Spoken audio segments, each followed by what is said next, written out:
कारण बदलापूर प्रकरणात पहिल्या दिवसापासून पोलिसांची भूमिका कमालीची संशयास्पद राहिलेली आहे। तर मंडळी, तुमचं मत काय याच्या आणखीन एक नवीन भागात तुमच्या सर्वांचं स्वागत आहे बरं का।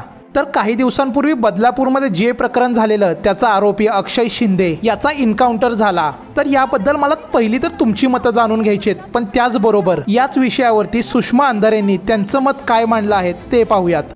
हे आम्हाला जो जास्त शक्यता वाटते की त्याच्यामध्ये अक्षय शिंदेला जाणीवपूर्वक प्रकरण दडपून टाकण्यासाठी जो याची म्हणजे एन्काउंटर झालं की हत्या केली आहे, कायद्याची प्रोसेसच फॉलो नाही केली, हे सगळे पोलीस निलंबित झाले पाहिजेत, सीबीआय इन्क्वायरी झाली पाहिजे आणि याच्याशी संबंधित सगळ्याच लोकांची नार्को टेस्ट झाली पाहिजे।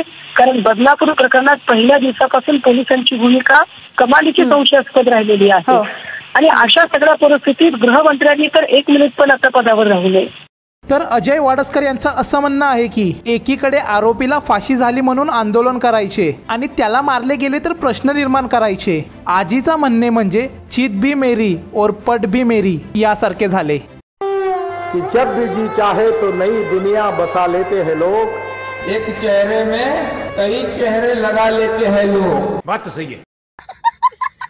तर दत्तात्रय यांचं असं म्हणणं आहे की जय हो, बदलापूरच्या महिला खुश आहेत, पेढे वाटत आहेत, वाचाळ पुढाऱ्यांना बडबड करू द्या, महिलांच्या चेहऱ्यावरती आनंद आहे।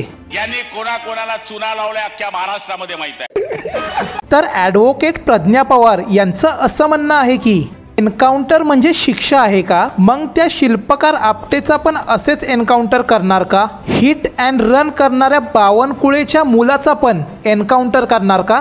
कायदा कळतो का तुम्हाला? कसले हे पॅटर्न, कशाचेही समर्थन कराल? एक कपरे तुलाच फार कळतं काय?